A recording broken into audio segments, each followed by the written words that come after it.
The United Nations nuclear watchdog chief has finished the tour of the Fukushima Nuclear Plant.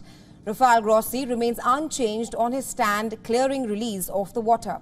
China and several other Pacific islands are still opposing the move. Now, what are the concerns and what impact can the release of the water potentially have on the people in the region? More details on this in our next report. Take a look. A nod to Japan from the International Atomic Energy Agency to dump water from the wrecked Fukushima nuclear plant into the ocean. The plan is to release more than 1 million metric tons of treated radioactive water.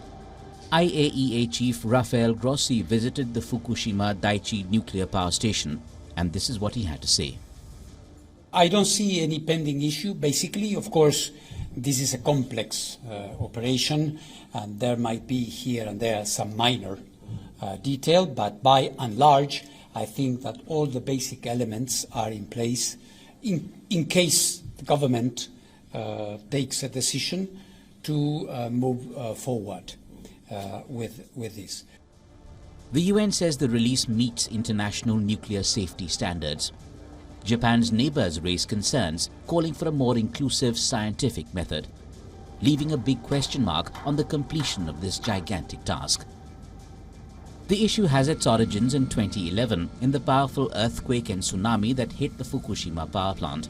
Attention had turned to the need to cool the fuel rods attached to the reactors. Japanese authorities used water. Since then, this water has been stored in huge tanks, and the volume of this water is mind-boggling. Enough to fill at least 500 Olympic-sized swimming pools is the estimate.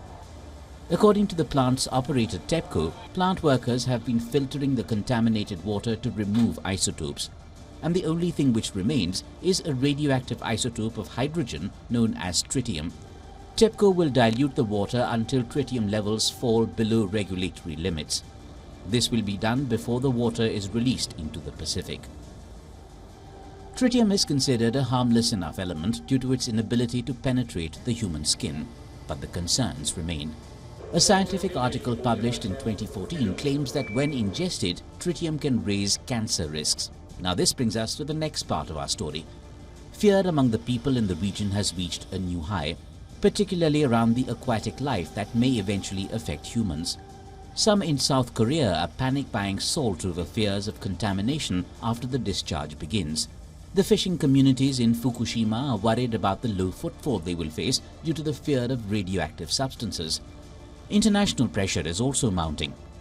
China says Japan cannot use the UN report as a pass to discharge the water. Representatives from the Pacific Islands are also urging Japan to consider the livelihoods the release may affect. Bureau Report, WION World is One.